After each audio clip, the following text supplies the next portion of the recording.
Hello, Shelley Ramus, Volunteer Specialist with the Iowa 4-H Youth Development Program. Today we want to talk volunteer recruitment with you. We're going to specifically look at two different volunteer recruitment styles. We have an example of one of those styles that was used in an email that we sent out this past week to promote volunteers for a statewide upcoming event. So we'll look at that email as well, and we'll talk about those two different styles. But first, let's look at two general rules of volunteer recruitment that applies for any type of volunteer recruitment. Here are the two volunteer recruitment rules that apply to all of your recruitment. Be specific. Tell your volunteers exactly what is needed and expected of them. And be honest about the job, the time involved, and the length of commitment. Now let's go ahead and look at our recruitment email example that we used this week to promote a statewide event. You can see in the recruitment email that the specifics of the event and what is needed are outlined, as well as the time commitment, including the different time commitment opportunities, as well as an option for even shorter shifts for volunteers if they choose to contact the volunteer manager for the event. Also, as we look at this volunteer recruitment email, note that this type of recruitment is targeted recruitment. Our iSignature manual in the selection and identification section references targeted recruitment as well as broad-based recruitment. When you are recruiting volunteers, think about which category your recruitment falls and then be sure to include the information needed based on that recruitment type. Targeted recruitment is most effective when the audience is clearly defined and specific skills and/or knowledge is required. It's directed at a specific audience.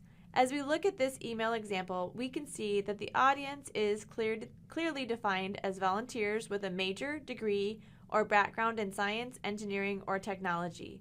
For this volunteer opportunity, it was very important to apply our targeted recruitment strategies in order for us to get the volunteers that have the needed background.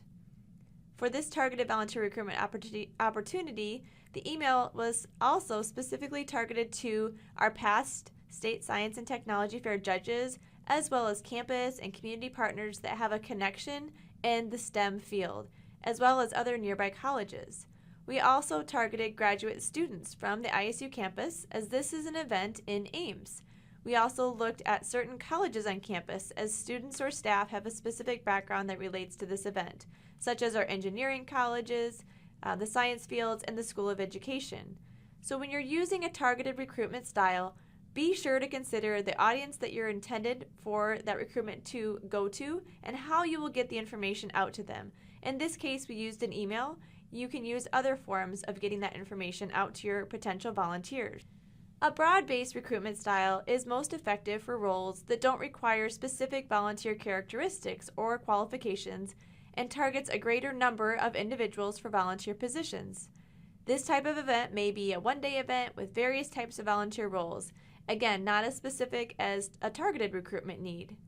Consider your various types of volunteer recruitment and consider the volunteer need. Are you utilizing best practices for targeted or broad-based recruitment when you recruit your volunteers? The iSignature manual can support you in your volunteer management and in your volunteer recruitment.